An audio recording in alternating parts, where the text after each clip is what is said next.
Pasensya ka na mama, dala-dala yung problema. Gumising sa realidad na mundo ko'y sira na. Babangon sa umaga, iba't iba ang tema.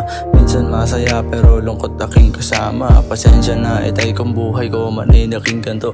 Di ako yung bata na pinapangarap nyo. Sumabit man ako noon pero magbabawi ngayon. Pagdadasal na sana maging ayos sa aking sitwasyon. Magdadasal ako palagi sa ating Panginoon na makabawi na ako sa pagkakamali ngayon. Gusto ko makuha pangarap at ang tanging ambisyon na magbago at itulak dun sa tamang desisyon. Ihingi ng tawad ang isang batang katulad ko na sana lang ako ay mapapatawad pa ninyo. At ito naman sa akin tinatahak na landas, sana ay gabayan ako ng ating nasa taas.